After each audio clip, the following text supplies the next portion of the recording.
BC WBC के बाद अब हम बात करते हैं प्लेटलेट्स, जिन्हें थ्रोम्बोसाइट भी कहा जाता है। अगर हम इनकी फॉर्मेशन की बात करें तो ये एक बहुत बड़ा सेल जिसे मेगा कैरियोसाइट कहते हैं, उसकी ब्रेकडाउन के नतीजे में बनते हैं। और ये कहाँ फॉर्म हो रहे होते हैं, कहाँ बन रहे होते हैं, तो ये भी बोन मेरो के अंदर बनते हैं। वहाँ एक बहुत बड़ा सेल बनता है जिसे कहते हैं मेगा कैरियोसाइट। और मेगा कैरियोसाइट की ब्रेकडाउन जब होती है तो ये छोटे छोटे फ्रेगमेंट्स में टूट जाता है, जिसे प्लेटलेट्स कहा जाता है। और इनकी अगर शेप की बात की जाए तो ये डिफरेंट शेप के होंगे, spherical, oval, comma, rod shape. तो इनकी जो शेप होती है वो डिफरेंट होती है और ये बहुत स्मॉल साइज़ के होंगे। और अगर इनके लाइफ स्पेन की बात की जाए तो इनका जो लाइफ स्पेन है प्लेटलेट्स का वो 8 से 11 दिन का होता है। और these are about 2 to 5 micrometre in diameter. अगर इनके डायामीटर की बात करें तो 2 से 5 माइक्रोमीटर इन डायामीटर्स होंगे। और इनके सेल में न्यूक्लियस मौजूद नहीं होता, इसीलिए these are non nucleated cell. और अगर हम नॉर्मल वैल्यू की बात करें तो इनकी नॉर्मल वैल्यू 1.5 लाख से 4 लाख पर माइक्रोलीटर ऑफ ब्लड होती है। और अगर इनकी वैल्यू जो है वो नॉर्मल से कम हो जाए, यानी decrease count below lower normal limits, तो ऐसी कंडीशन को क्या कहा जाता है? थ्रोम्बोसाइटोपिनिया। यानी अगर हमारा जो प्लेटलेट है ये नॉर्मल वैल्यू से कम हो जाए तो इसे थ्रोम्बोसाइटोपिनिया कहा जाता है। और अगर ये नॉर्मल लिमिट से इंक्रीज हो जाए, यानी इंक्रीज काउंट अबव अपर नॉर्मल लिमिट, तो ऐसी कंडीशन को थ्रोम्बोसाइटोसिस कहा जाता है। कम होगा तो थ्रोम्बोसाइटोपिनिया और ज़्यादा होगा तो थ्रोम्बोसाइटोसिस कहा जाता है। फंक्शन ऑफ प्लेटलेट्स क्या होते हैं? It help in clotting of blood, ये हमारे खून को जमने में हेल्प देता है। It also help in the repair of vascular lining, यानी जो वेसल्स हमारी डैमेज हो चुकी हैं ये उनको दोबारा से रिपेयर करने में हेल्पफुल होता है। Normal clotting time of healthy man is 2 to 6 minute. और नॉर्मली जो एक हेल्दी पर्सन के अंदर 2 से 6 मिनट का जो टाइम होता है वो क्लॉटिंग टाइम होता है, यानी खून जमने का जो टाइम होता है वो 2 से 6 मिनट तक लेता है। इसको हम डायग्राम की मदद से भी देख लेते हैं। हमारे पास थ्रोम्बोसाइट्स की डायग्राम है। थ्रोम्बोसाइट के बाद अब हम बात करते हैं क्लॉटिंग फैक्टर की। क्लॉटिंग फैक्टर भी हमारे जो है प्लेटलेट के साथ मिलके हमारे ब्लड में क्लॉट बनाते हैं। जहाँ इंजरी हो गई है वहाँ पर क्लॉट बनाते हैं। तो क्लॉटिंग फैक्टर कौन कौन से हैं हमारे पास? सबसे पहले है फिब्रिनोजिन, जो कि फैक्टर नंबर 1 है। दूसरा है हमारे पास प्रोथ्रोम्बिन, जो कि फैक्टर नंबर 2 है। और तीसरा हमारे पास है टिश्यू फैक्टर। चौथा फैक्टर हमारे पास है कैल्शियम का। पांचवा फैक्टर जो है वो हमारे पास है लिबाइल फैक्टर, जिसे प्रो एसिलिरीन फैक्टर भी कहते हैं और एसी ग्लोबलिन फैक्टर भी कहते हैं। इसके अलावा छठा फैक्टर हमारे पास मौजूद नहीं है, क्योंकि जब ये फैक्टर्स डिस्कवर हुए थे तो उस टाइम हमारे पास जो छठा फैक्टर था, बाद में जब रिसर्च हुई पता चला कि वो पाँचवें फैक्टर का ही एक्टिव फॉर्म है। तो इसीलिए यहाँ से 6 को हटा दिया गया, लेकिन जो सेटिंग तरतीब पहले से दी गई थी तो इसको इन्होंने डिस्टर्ब नहीं किया। इसीलिए हमारे पास जो है फैक्टर नंबर 6 मौजूद नहीं है, क्योंकि वो अभी तक प्रूफ ही नहीं है। 5 के बाद डायरेक्ट हमारे पास फैक्टर नंबर 7 आता है, जिसको स्टेबल फैक्टर और प्रो कन्वर्टन भी कहा जाता है।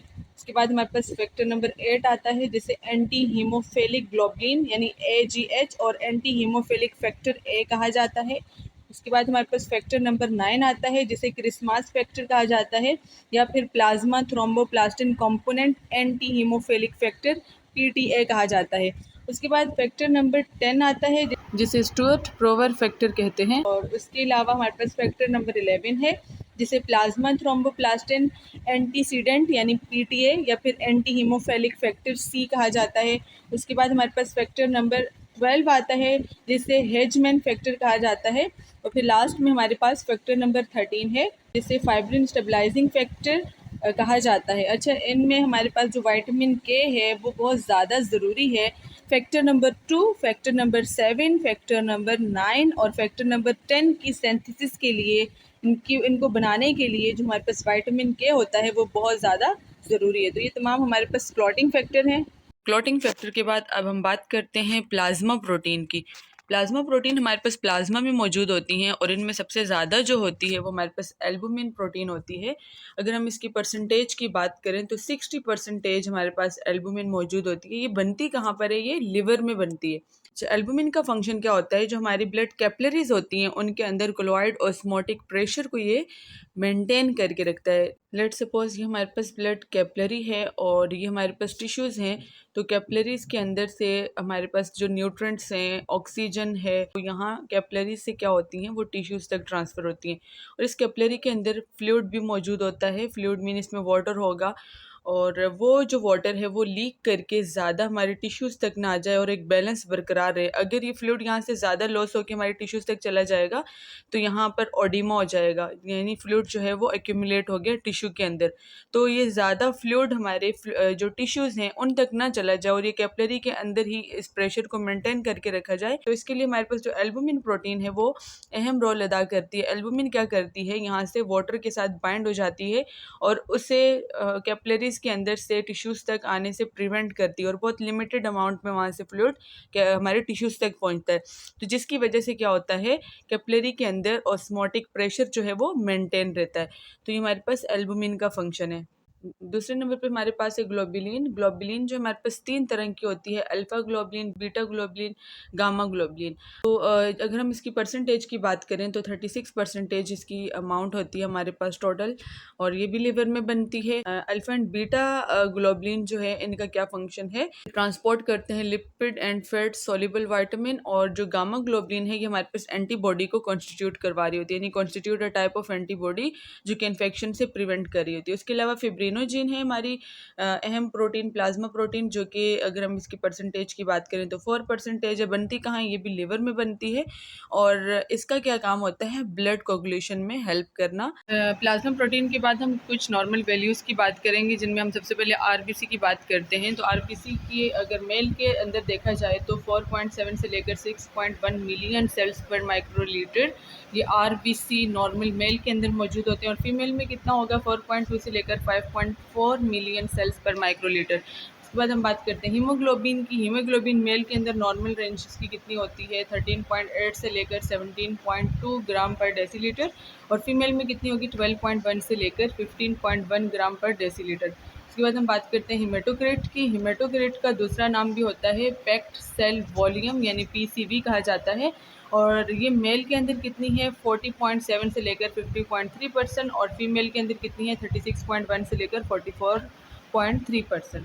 उसके बाद अगर हम WBC की बात करें तो ये हमारे पास होता है 4.5 से लेकर 11 × 10 सेल्स पर माइक्रोलीटर, यानी 4000 से 11000 तक हमारे पास वाइट ब्लड सेल होते हैं। और प्लेटलेट की बात करें तो 1.5 लाख से 4-4.5 लाख है, यानी 150 to 450 × 10 सेल्स पर माइक्रोलीटर, तो ये हमारे पास प्लेटलेट है। अच्छा, उसके बाद हम बात करते हैं MCV, मीन कॉर्पस्कुलर वॉल्यूम।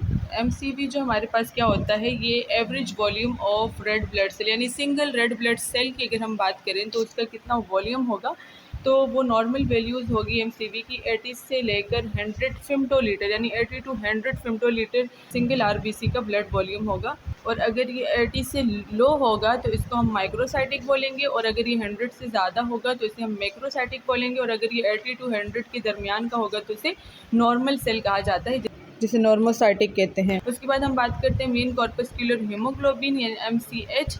इसका मतलब है कि हीमोग्लोबिन इन आरबीसी, यानी एक आरबीसी के अंदर हीमोग्लोबिन का कितना वेट है, तो इसकी नॉर्मल वैल्यू कितनी होती है MCH की, 27 से लेकर 31 पिकोग्राम पर सेल होती है। और अगर ये लो होगा नॉर्मल से तो इसे बोलेंगे हाइपोक्रोमिक, और अगर ये हाई होगा नॉर्मल से तो इसे बोलेंगे हाइपरक्रोमिक, और अगर ये नॉर्मल होगा तो इसे बोलेंगे नॉर्मोक्रोमिक। अच्छा, उसके बाद हमारे पास है मीन कॉर्पस्कुलर हीमोग्लोबिन कंसंट्रेशन। इसके अंदर क्या बता रहे हैं, average haemoglobin concentration per unit volume of packed red cell. तो इसकी MCHC की नॉर्मल वैल्यू की अगर बात करें तो ये 32 से लेकर 36 ग्राम पर डेसीलीटर होती है। तो ये कुछ नॉर्मल वैल्यूज़ हैं।